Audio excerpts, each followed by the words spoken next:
Hi everyone, मी प्रचिती आणि पुन्हा एकदा माझ्या यूट्यूब चॅनलवरती तुम्हा सगळ्यांचं खूप खूप स्वागत. सो हे चॅनल ओपन करण्यामागचा माझा हेतू असा आहे, की मी आई झाल्यानंतर मी माझ्या बाबतीत, माझ्या बाळाच्या बाबतीत काय-काय गोष्टी एक्सपिरियन्स केल्या किंवा कोणत्या-कोणत्या गोष्टींना मी फेस केलं आणि आत्तासुद्धा मी हे सगळं कशा पद्धतीनं हँडल करते, या सगळ्याचे ऑनेस्ट रिव्ह्यू मी तुमच्यासोबत या चॅनल थ्रू शेअर करत असते. सो आजचा आपला टॉपिक आहे डायपर्स.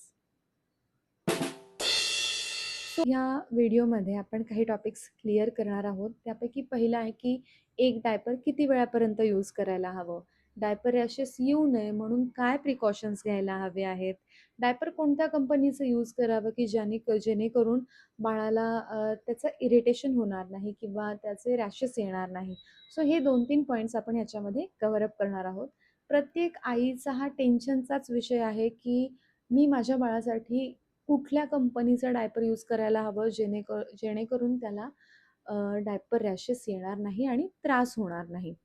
सो सुरू करूयात. सो पहिला मुद्दा, कुठलं डायपर यूज करायचं?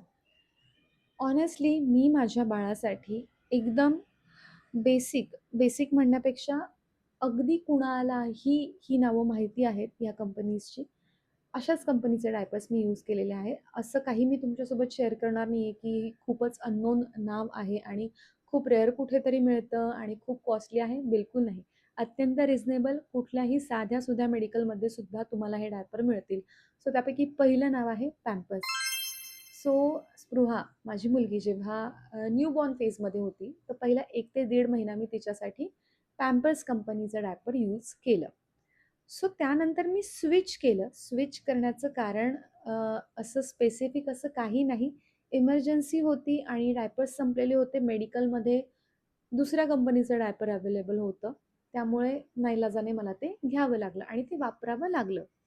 सो सेकंड टाईम दुसऱ्यांदा जेव्हा मी डायपर यूज केलं, ते होतं मॅमी पोको पॅन्ट्स कंपनीचं. या दोन्ही कंपनीज तुम्हाला नक्कीच माहिती असेल, आय नो. सो खूप इझिली हे दोन्ही डायपर्स मिळतात. पॅम्पर्सच्या बाबतीत सांगायचं झालं तर ते तिला चांगल्या पद्धतीने सूट झालं. रॅशेस येऊ नये याकरता मी काय केलं हे मी पुढे सांगणारच आहे. सो स्विच केलं मी मॅमी पोको पॅन्ट्सवरती, तर ते सुद्धा तिला खूप चांगल्या पद्धतीने सूट झालं. पुन्हा एकदा प्रिकॉशन्स काय घ्यायचे आहेत रॅशेससाठी, तो मुद्दा आता आपण कव्हर करूयात. सो डायपर रॅशेस येऊ नये याकरता बाजारामध्ये अनेक क्रीम्स मिळतात, डायपर रॅशेसवरच्या क्रीम्स मिळतात. सुरुवातीलाच म्हणजे न्यूबॉर्न फेजमध्येच असताना, हॉस्पिटलमध्ये असतानाच मी डॉक्टरांना विचारलं होतं, की डायपर रॅशेस येऊ नये याकरता काय करायला हवं? डॉक्टरांनी सुरुवातीला सजेस्ट केलं होतं, की तुम्ही डायपरच यूज करू नका. खूप रेअर केसमध्ये यूज करा, पण ते नाही होत पॉसिबल ऑनेस्टली. सो तरी त्यामुळं मी त्यांना विचारलं होतं, की जर यूज करायचं झालं मला आणि रॅशेस आले, तर मी काय यूज करायला हवं? कोणतं यूज करायला हवं? तर टेडी बेअर कंपनीचं डायपर रॅशचं क्रीम त्यांनी मला दिलं होतं, जे की अजूनही माझ्याजवळ आहे. पण ते यूज करायची माझ्यावरती अजूनसुद्धा वेळ आलेली नाही आहे. सो त्या कंपनीचं डायपर रॅशचं क्रीम तुम्ही यूज करू शकता, कारण हे डॉक्टरांनी सजेस्ट केलेलं आहे. पुढचा मुद्दा असा आहे, की डायपर रॅशेस येऊ नये याकरता प्रिकॉशन्स काय घ्यायचे? सो प्रिकॉशन हे घ्यायचे आहेत, की डायपर यूज करायच्या आधी त्या जागेवरती आपल्याला बाळाला भरपूर खोबऱ्याचं तेल, नारळाचं तेल, पॅराशूटची बॉटल असते आपल्याकडे किंवा कुठल्याही कंपनीचं नारळाचं तेल तुम्ही यूज करायचं आहे. कंपल्सरी कंटाळा न करता अगदी मध्यरात्री जरी तुम्ही डायपर चेंज करत असाल, तरीसुद्धा तुम्हाला त्या जागेवरती आधी भरपूर तेल लावायचं आहे आणि त्यानंतरच डायपर घालायचं आहे. ऑनेस्टली सांगते, ह्या एका ट्रिकमुळे आत्तापर्यंत माझं बाळ आता 7 महिन्यांचं झालेलं आहे. आत्तापर्यंत एकदासुद्धा तिला डायपर रॅशेसचा त्रास झालेला नाही आहे आणि तुम्हीसुद्धा ही ट्रिक यूज करू शकता. आय एम शुअर तुमच्या बाळालासुद्धा रॅशेस येत असतील तर येणं बंद होऊन जाईल आणि अत्यंत नॅचरल उपाय आहे. काही केमिकल्स नाही, काही नाही. साधं खोबरेल तेल तुम्हाला यूज करायचं आहे, जे की खूप इझिली अवेलेबल होतं. सो पुढचा मुद्दा आहे, की diaper free time. Diaper free time कधी द्यायला हवा? सो मी माझ्या बाळाला दिवसातून 2 वेळा डायपर फ्री टाईम देते. जेव्हा सकाळी ती उठते, तेव्हा 1 ते दीड तास मी तिला डायपर घालत नाही. तिला मी तसंच खेळू देते आणि संध्याकाळच्या वेळेला सुद्धा 1 ते दीड तास मी तिला डायपर फ्री टाईम देते.